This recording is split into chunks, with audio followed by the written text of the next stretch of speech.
risking their faith on the path to my thorns.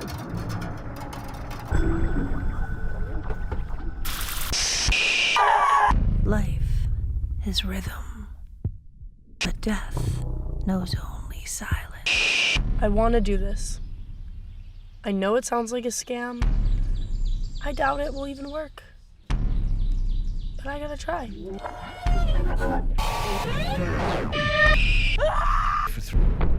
To woo death, one must love it, lie with it. For 3 days, give your beating, bloody heart to it, till death grows ears, till death grows warm, till an ember sparks, the dead drum thumps, and the blood of light floods in.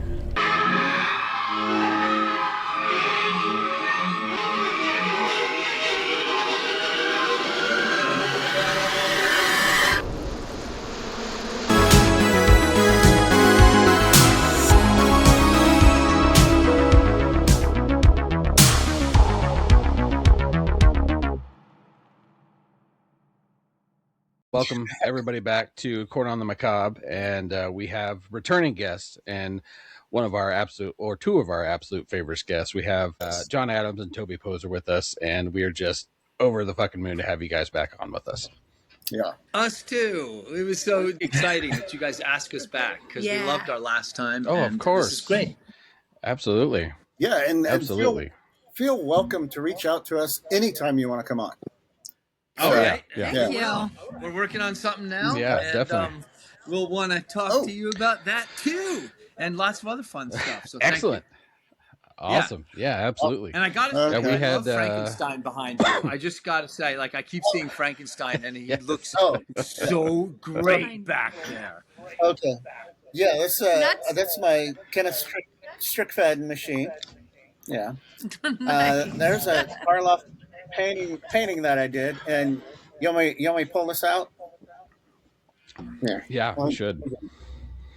Well, Craig, I was like, boy, that writing looks so familiar behind your head. That's so nice. That you yes, got to we've.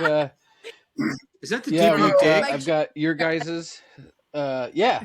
Oh yeah, and there's my Arrow Deeper You Dig. This is the only one that I don't have still in boxes in my garage because most of my collection is in boxes still. But yeah, I got you guys up here, and then we got our Monster Squad one that we got from when we went to Nightmare Weekend, and we also got Andrew Devoff. Yeah. And then Andrew Devoff wrote us one to the podcast. So yeah. Got a little bit. I got David Naughton up here, and John Landis. We got the American Werewolf in London business. Right. Well, I love rocking my Corn on the Macabre shirt, but as I said before, I just actually had checked it when I walked away. I tried, and it's like in the spin cycle. So I'm glad that I'm not representing him. You're good. No worries at all. You're good. We finally got a website up and running now, so we've got some different options. Yeah, we haven't. Yeah, I just finished up coding the app like a week ago, maybe or so, and so I'm waiting for it to go through whatever business you have to go through to have your application on like the App Store. So I've got it going through the Play Store now for Android devices, and then it'll go on the Apple App Store too, hopefully. So that'll be cool. You guys have got to be on a regular basis, like the most impressive I see for independent stuff. Yeah. I know you guys are not obviously getting millions and millions of dollars from Hollywood by any means. I'm still impressed every time I watch one of your guys' film. You guys are working within your family, and how much you're able to actually transfer onto the screen is better than a lot of the shit that is whatever Hollywood blockbuster that comes through, whatever new Michael Bay bullshit. Nothing against, I don't want to dog anybody as a filmmaker, but when we start punching people in the face with wheels in a Transformer movie, I think we've gotten a little bit far. So, but you guys consistently make stuff look amazing with an independent horror budget. You obviously know how to make every penny of that dollar work within the films. You know what? I think that's a lot of the fun of making movies with Toby and the girls is not having any money and sitting around and thinking about how can we make stories that are big enough to be fun but still within our range of what we can do. And so we're always thinking about how to make, it's not like we're trying to make a Hollywood production, but we do want our audience to enjoy the production of it. Like, we don't want them to have to look past like cheapness, or like, we want them to feel like immersed in the story, and so it's always a fun challenge to try to make these movies with very, very, very, very little money. And so I think what's fun about that is like allowing nature to do a lot of the work, working with real people who really act like themselves and, try to bring a genuinity to the movies and things like that. I think it's a fun challenge. We were asked on a podcast, what would we do with $1 million? And this wasn't really a joke, but it is kind of funny. And with $1 million, we would give $950,000 to charity and spend $50,000 on the movie. Because it's like, there you go. Because you know what, that $950,000 to us will probably get in the way. It's interesting too. Tonight we were talking about sound. And our sound system is so simple. Like, our recording system is so simple, but John has been getting better and better with every film. Like, I think it was probably even a few films back, maybe someone had a comment about sound, and John was like, that was, that hurt. That was like fire under his ass to just, but it's not like we have fancy expensive equipment. We probably got one new Zoom mic since then, but it's simple. I think it's just about, I think filmmaking is kind of in theme with Mother of Flies. It's its own kind of witchcraft. You just have to have super high intention. And it becomes a kind of magic if you have the right ingredients and the people. And I love that. Absolutely. And you also have to have the right friends and audience members, like people you that you have. Like, that's what's great about the horror community is they are so down. They're open-minded, and they're so open-hearted, and they love art and they love storytelling. So it's like, it's a great community to be doing art. Oh yeah. It's the most that a lot. The whole community is just so loving, and it's a whole nother world compared to any other genre. And not to down talk any genre of film at all, but horror specifically, it reminds me of kind of like being part of the theater club in high school, or everybody loves the sports players or the popular kids or whatever, but the theater club was arguably the smartest and the most connected and open and loving group of people there. And that's how the horror genre is. It's just the perfect place for everybody to come and be loved, no matter what you enjoy. It's just, everybody's so loving that we're like, yeah, come on in, come join our club. Like, we'll have you. But show us what you got. That's right. Yeah. There's one person we haven't met. We haven't met, as Kane Hodder says, Tony Moron. We haven't met him yet. Oh. Tony Moran. Yeah. Tony Moran. Yeah. So going back to talking about what you guys do and trying to make everything work for every film, and I'll use Mother of Flies as an example, since it's your guys' newly released film. So anybody listening or watching, Mother of Flies is available on Shudder right now. Run and watch it immediately. I mean, you can finish watching or listening to our podcast, but run immediately to Shudder. If you don't have Shudder, then get the app, because it's super cheap. You get wonderful films like Mother of Flies. But anyway, the part of the opening is a grand sweeping shot over forest and trees. And just being a horror fan, I kind of think we've walk in specifically expecting a boom factor within how it looks, being a horror fan, because you're so used to gritty or nasty, you know what I mean? You grew up with, that type of thing, or you spend most of your time watching older movies that, even if they've been moved to 4K, when I watch Mother of Flies, that like that shot just like hit me in the face. It's beautiful clarity. It's a beautiful shot, and the colors are just extremely lush because your film has an overall tone as far as color scheme goes. But that opening scene, I was like, holy shit! I'm like, this looks like holy hell, guys! Like this looks like I should be sitting in a theater. Like this is really fucking great. That opening sequence with that shot, I was like, damn, wow.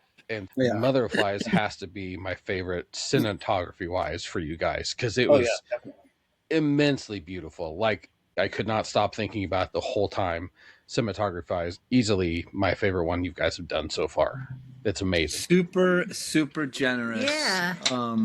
And you know, we loved making this film. We got to sit in the woods all summer. So, you know, Zelda wanted to make another one. Lulu actually came home for a little while to work with us. And I think, you know, sometimes it can be hard to capture the woods. I think it took us, remember, it took us a little while. We had a lot of discussions about how to capture the woods, the cinematography of the woods. But I think like we kept working at it, and finally we got to a place where we were really comfortable with when to shoot and how to shoot all the nature shots, and it became a really joyful experience. You know, we never shoot in the sunlight. We only shot when it was cloudy, and that just looks great. It adds this great density, and also the whites and the darks you can manipulate more. And you know, the other thing that was fun about shooting Mother of Flies was the animals were out, the flies were out, the salamanders were out, the spiders were out, the birds were out, and they became this huge character in the movie that in one sense really supplied our soundtrack. Because I was going to ask you about that also, about all the animals, like the dead doe. It's probably real. You probably came across it and wrote that scene right there on the fly. Toby's got to tell you about that because you nailed it, Randy. In true Addams Family fashion, that's what happened. We were similar to with Hellbender, where we also came across the neatly picked deer skeleton. Like it was perfect and intact. You know, we came across this recently dead doe. I mean, the flies were just starting to gather on it. And, you know, we were out there shooting another scene. We were trying to look for mushrooms that I could cut off the tree. We're like, well, shit, we're going to do this right away. And thematically, it was just so right. So, yeah. And then we knew that we had to find a live doe later on in the summer or some other time within that summer. So it would really, the story, that arc, little tiny arc would work. But you know what's something funny? Like as you probably realize, but now we often use like carcasses in our films, and we were walking down the hill because we can't drive up because of all the snow, so we do a lot of hiking up and down our mountain, and we were walking down the hill, and there was this gorgeous huge whole entire deer leg. It had a little bit of like cartilage and viscera and meat still stuck to it, but no skin. It was as if it almost looked human, like a human femur and whatever, tibia, you know, and it was like someone just had dropped it. We didn't see any snow prints, any footprints, so we don't know what animal dropped it there, but it was in the middle of our snowy drive, and we were like, oh my God. But 2 days ago, I saw tracks that looked like, I couldn't figure it out. I was like, either that's a dog, like a you know, coyote or a wolf, or it could have been like a big cat. Like, but the problem is it was snowing, so these weird tracks, and we have like the deer come right through our property, like all the time. So there's a real trail that goes through our property, and so now whatever it is that killed this deer has got the trail, and so we're shooting those bones because they are magnificent. And we have a scene in the movie that we're shooting now where somebody gets their legs ripped off, and so now we got the leg. You know, it's like this is, and thank you. Yeah, thank you. Let's go, people. Like we don't even have to do anything. I love it. It's just like I picked up the bone, I brought it back to the porch. We're shooting it tomorrow. She's always throwing us a bone. Awesome. Okay, you're shooting tomorrow. We want some behind the scenes. We want some behind the scenes photos.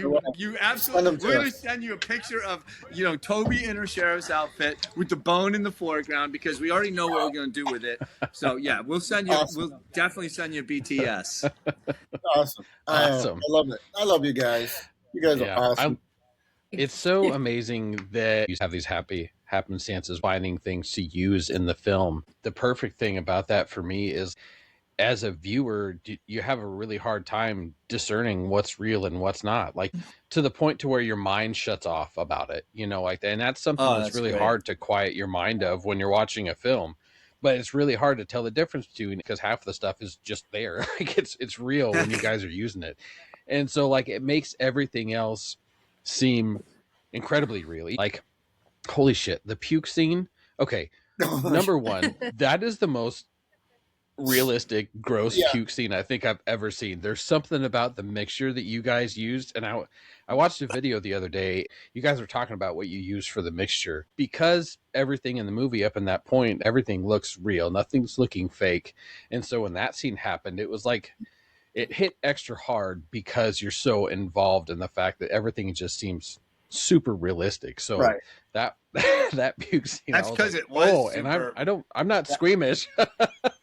That was definitely a real puke. So we make our blood out of Hershey syrup, chocolate syrup, and Hershey's strawberry syrup. And then what's the oil that we use? Well, Caro syrup, corn syrup. Because she's our blood mixer. Yep. And we do that so that we can put it in our mouth and swallow it, and it's okay. We never buy like store-bought blood because it looks stupid anyway. We think we love like making that really thick blood. It does. Yeah. Yep. And so when I was gonna puke, I wanted it to look kind of bloody. And then I put a bunch of that in my mouth, and then I ate refried beans, took one swallow, and off it went. And it was my God. And then Toby just kept rolling because that snot started coming, and I kept dry heaving, and the snot got worse and worse, and my eyes were bulging, and so fuck yeah. Yeah, that was awesome. It was. Oh my gosh, that's dedication. That's devotion. I have to really take a minute anytime something really surprises me in a movie anymore, especially in the horror genre, when something actually makes me go, oh, or, anytime a movie actually makes me kind of cringe or audibly say something out loud, that to me, that's something above and beyond the norm of what's going on. So that scene, that's great. That's not the only scene that's amazing, but yeah, that was, I love your guys's. We saw a movie over in Sweden where they stuck a needle in somebody's eye. What movie was that? Do you remember that? Oh, no, that's The Home, I think. Isn't it? Oh, thank you. It's The Home with the comedian from Staten Island, Pete Davidson. Did you guys see that movie? No. The Home. Not. No. The last one I watched with him was like Bodies or something like that. Yeah, he was, yeah. I haven't seen The Home yet. Okay, well, I think it's called Home or The Home, but there's they do great shot. I don't know how they did it, and that is what you're talking about. Like I was like, okay, this bothers me. This is bothering me. Yeah, you got me. Oh, what gets me is anytime I see a snake on screen. So I had to look away like a couple times during Mother of Flies. So that was anything for art really like played here, because I'm not one of those people who's naturally comfortable with snakes, but John's cousin has the snake and he's like, he's really friendly. It's a ball python named Cooper, and he said it's super friendly. So I was like, all right. I'll send you a behind the scenes video of that. I don't need to see that. But it was literally coming like right up to me. Yeah. Yeah, I know there was CG there. I mean, I know the snake wasn't going in your mouth, right? No, yeah, that's it just stopped like right at my chin. I moved. And then Trey, our wonderful digital effects, dynamo, he makes it all look good. He did the snake going in my mouth or out of my mouth and into Zelda's. But also, it was fun to do that because we learned from the snake. We were outside with the snake, and first we were trying to have the snake go towards Toby's mouth, which it did for one angle. But then we couldn't figure out, well, how are we going to get it to go into her mouth? And so we just let the snake crawl around the rock And when it crawled, like is in a really good line, then we had Toby's lie down on the rock and open her mouth, and then we composited them together, and it came out really fun. You know, it just because the snake really hit really good. That was fun to do. Yeah, from what I saw, like this. Yes, exactly. It looked good. It looked good. It's composited really well. I thought that you guys had maybe had a way to pull the snake just underneath your face. And so that's even cooler that you guys actually composite that together. So hats off to Trey, because I assumed that you got it to just kind of go and you just be slightly above it, so it looked like it was going into your mouth. So if that's a composite shot, that's even cooler. Like, that's awesome. Trey did an amazing job. I mean, we talked about that with him and doing the key scene in Hellbender and stuff like that. It looks amazing when he does it for you guys. So agreed.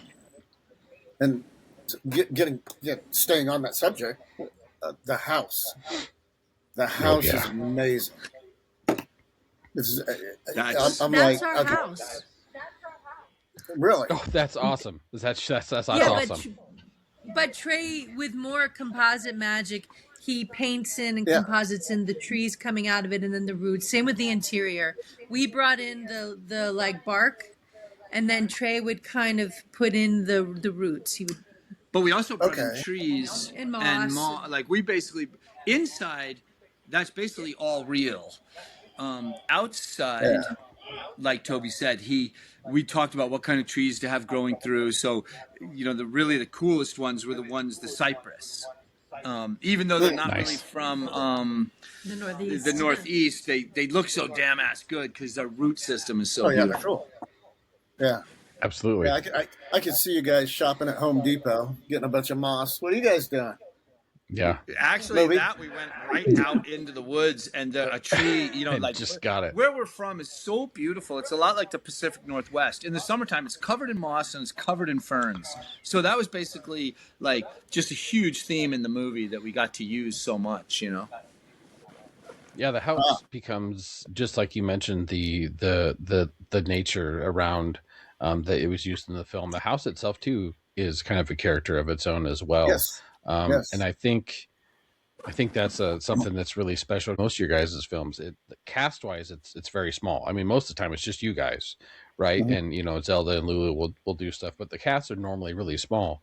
There's so many other pieces of the stories that are characters within the storytelling that it completely erases the need for you guys to even have a bigger cast or to even bother to write anything story-wise that you would actually need that stuff. I think it's a really unique thing that you guys do. And one of the things I love about your guys is, and especially Mother of Flies, is you've got the house. You mentioned nature, the lighting, all those things are individual characters of their own that are taking up space within the story. So it never feels slow. It never slows down, even though somebody would probably call it like a slow burn type of thing. You don't really feel the slowness in the pacing because you're still getting brain activity by the storytelling that's going on. And I think you guys, that happens in every film of yours. And I really love that multiple things are characters within the movies. I use that term very loosely. In order for me to like cool explain about it to, like if I was going to go try to explain somebody that's not like a big fan of like the horror genre, I would probably use that terminology to another person to help them categorize things. It's the shitty thing about categories and genres. Like, I hate the fact that there's so many subgenres and subcategories of everything, but as human beings, we have to be able to categorize things. It's a human being thing. So you kind of need those stuff. But with slow burns, you have a slow buildup, and a lot of times you can feel that time, but it's on purpose because you're supposed to feel uneasy. But then at the end of a slow burn, there's usually a big bang. And with films like Hellbender and Mother of Flies and things like that, there's not, even if people want to call it a slow burn, it's not really, because the pacing is somewhat similar all the way through. And when revelations happen, it's not like this big to do and things don't start racing faster. There's no big action set piece to end with it. There's no huge, death. You know what I mean? There's nothing in the general type of sense that would put an ending to a slow burn. So I think that's what makes your guys' stuff differ from that. I see why it's easy to use that with your guys' filmmaking, because it's a category that people can fit you into for sure. But I'd argue the fact that, within the fandom, I would argue that with people that it's kind of its own thing. It's not fully slow burn.